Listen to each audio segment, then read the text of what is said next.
Good morning, it's Friday the 11th of July, so another weekly update for you and another hot one as we continue to go through this heat wave and the sort of great weather I suppose we're having for this year really, if you like being outdoors, but yeah, we definitely do with some rain. That would be some great weather for me. So set up on the golf course this morning, we have cut greens, rolled greens, cut aprons, done a full bunker rake, hand watered greens, and then we've hand watered some of the tees that don't have irrigation, using our Bowser system, which is ideal. We can only, when we go out hand watering, we can only get one hose at a time because of the pressure of the irrigation system that we have. So it's good to have that Bowser. It means that two people can go out and hand water different areas at the same time. So yeah, it's positive. That's all happened this morning. Cutting frequencies this week, we've continued cutting greens every day. Tees we've reduced just to one cut this week. We found that we cut twice last week and found that we weren't taking that much off at all on Friday. So I sort of I've mentioned previously in over the winter with stuff like green surrounds or changing holes, one week we'll cut Monday, Friday, and then the next we'll do the Wednesday and then go back, so it ends up being an every 4 or 5 day system. So that's what we've done for tees this week. So that's also allowed us to get that Bowser out 3 times this week onto the tees that don't have any irrigation. It's allowed us to get that out this morning, whereas usually the tees and aprons run we're a bit short staff for that, to be able to do that. We haven't cut, we've cut the green surrounds, but we've just gone round and done just the green areas. Anywhere that's worn out, we don't want to put the mower over and the cylinders over and create wear and tear. So we do get some green areas from where the green sprinklers just green it up a little bit. So that's had some attention. Fairways again, we've kind of left, so we haven't done a full cut of fairways. What we've done is we've put the heights up to 14 mil. We cut at 12 mil, so we cut nice tight fairways, but with this dry weather that we're getting, we're going to pop the heights up to 14 mil. It'll be a while before they need a cut in this dry weather. It's been they haven't been cut since club championships, and even then they were only done for sort of presentation and purposes, not to take a huge amount of grass off. But what we have done, is we've started putting the heights up to 14 mil, and then I've just got one of the members of staff to go around and do the perimeter edge cut. So it's just to try and keep those shapes in there so we don't lose those over during this heat period. If you look at, I was driving up to on the 13th, there's very, very little definition between the fairway and the semi-rough, and that's not our fault. It's just how much is dried out and how much that grass has gone into dormancy. But yeah, so we just on a lot of the holes where we've still got a good bit of semi-rough, and we can tell the difference between semi-rough and fairway. We just want to keep that presentation in there so we don't come to cut and 3-4 weeks time when we've had some rain and then think, oh, where were the edges of the fairway? So yeah, we've just done that just to keep on top and maintain where those fairway edge lines are. We put a spray out on Wednesday, so we put the wetting agent and Primo out onto tees and green surrounds, just to help retain the moisture in there, as I've gone over many times before, and we've carried on putting Primo in there, which Primo just helps stop the growth whilst you're not getting huge amounts of growth. Some of the tees, particularly like the first, for example, that has really, really good irrigation on it, so that we're cutting that 3 times a week because of how good the irrigation is on that and how green it stays and healthy it stays. So we put a lighter rate of Primo in because we're not getting as much growth as I talked about earlier, which is why I've only cut once this week. But we still will get growth from the water and things we're putting on, because it creates when we put water on it creates ideal conditions for growth. So that application went out just as we finished up. The sprayer went down, unfortunately. We had quite a bad breakage on one of the back wheels and a couple other issues with it. So that's gone off to a mechanic company to get fixed and should be back with us either end of next week or the week after.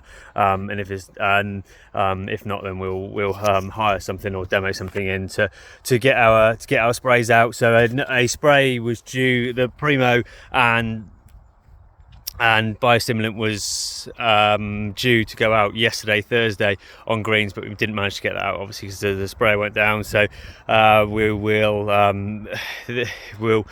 we'll keep going. It'll be, they'll be fine. We were not getting too much growth with the warmth and the heat, so it won't hurt it too much to miss that application. But as soon as the spray gets back, we'll get that one back in. So unfortunately that didn't go out. We have had another irrigation issue as well. Another joint has blown. That was up at the 14th tee. So luckily our irrigation engineer is coming out, who's a contractor, is coming out to us this morning. I'm recording quite early on Friday, relatively early on Friday morning, and he should be out and on his way. So hopefully that should be fixed. But we'll see. That should be done and back up operational again. But the reason we're probably getting quite a few breakages and leaks is our system is very, very old. Irrigation system is very, very old, and sort of rather in desperate need of an upgrade and a new system, which is normally happens every sort of 25 years on a golf course. That's generally how long they last, or recommendation for how long they last, and they're very expensive as well. You don't get a huge amount of change out of £1 million. So the golf club are very, very aware of it, and it is very high on the on our agenda to make sure we start getting the processes in place to start getting that renewed and done. But it's a really, really important part. Key part of golf course. I don't know not sure what the word is. Infrastructure, I suppose, to have a good irrigation system in place, because when it blows, we weren't able to put water out last night, which is quite worrying.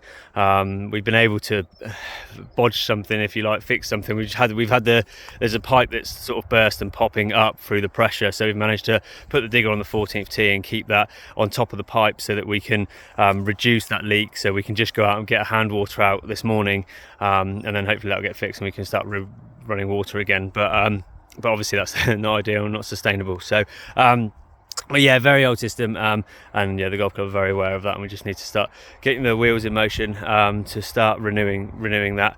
But then I suppose one silver lining is we've had a couple of buggies. A couple of our run around buggies have got old and have gone down.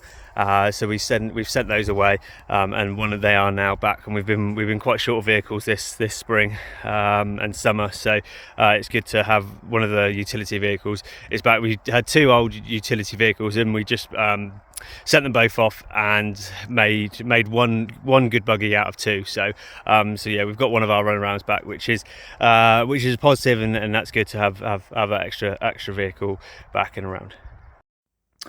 Outside of the core setups and hand watering, we've continued on with the 15th steps. So we've made some great progress this week, and these will be ready and open for the weekend. There's a bit of snagging to finish off by putting some soil around the edges and put some grip strips on them. But in the whole, they are finished, and I'm really, really pleased. It's a great job, well done. This shouldn't rot, and it should be there. It should last for a very, very long time, and I certainly shouldn't have to touch this again. But it's a good and secure, nice handrail up there, and it fits in with our nice sleeper theme that we have around the golf course. And so very, very happy with this. And as that comes towards an end, as I said, a couple of bits of snaggings to really, really finish it off. But that should be far better product and for you golfers to get up to those 15th tees nice and safely. We've had an extra pair of hands this week as Luke from Bassett Downs Academy has joined us on his year 10 work experience. And we've given him the best experience we can by throwing in the deep end of doing as much as greenkeeping as we can. He's got really involved with the team and helped rake the bunkers. He's sat on a machine and cut some of the tees and cut greens. He's even had a go at rolling some of the greens this morning, and then helped us out with the divoting and the attention to detail jobs in the afternoon. So it's great to have that extra pair of hands for us and to show a young person what greenkeeping is all about. And Luke has been absolutely fantastic fantastic. And he's even come up to me at the end of the week and asked if there's any Saturday work and things like that. So it's which is really nice and fantastic to see. So yes, thanks to Luke's father is a member here as well. So yeah, it's really, really nice to introduce someone to greenkeeping at such a young age, and hopefully inspire a few more people to come into the industry, because it is a fantastic job. And you can take it as far as you want. You can really you can just have it as a job or make a career out of it, and it can take you all over the world if you want it to. So it's an industry that I really, really promote. So yeah, it's been great having Luke here, and his work ethic's been absolutely fantastic. I've been really, really impressed with him. He's been credit to himself and his dad, and he's been absolutely fantastic, and we've really, really enjoyed having him. And that is all for this week. Thanks for watching. Thanks for listening, folks. Looking ahead to next week, it does look to be cooling off into early part of next week, and chances of some rain. So hopefully we get some of that. We're sort of entering a time now where we're sort of getting towards the peak of summer and summer holidays for kids and out of term time. So we sort of enter a time now where it's almost a greenkeeper, at least one greenkeeper is off on holiday each week, just where Mark Deputy has got 2 children, Stuart has got 2 children, my wife's a school teacher, and people like to go away on their summer holidays and spend a bit of time with kids. So it's just a case of really focusing on the basics and maintaining the golf course, cutting the grass and producing a golf course as much as it needs, and then backing up that automated water system with hand watering. So maybe a time where we just sort of focus on the basics for the next month or two, without huge amounts of going on outside of that. But there is still an irrigation audit to work towards, and a few odd jobs that we'll do as we after course setups and things like that. But as I said, it's just a time where we really start to focus on basics, as we start to be a little bit light on staff for those reasons. So we look forward to catching up with you at the end of next week.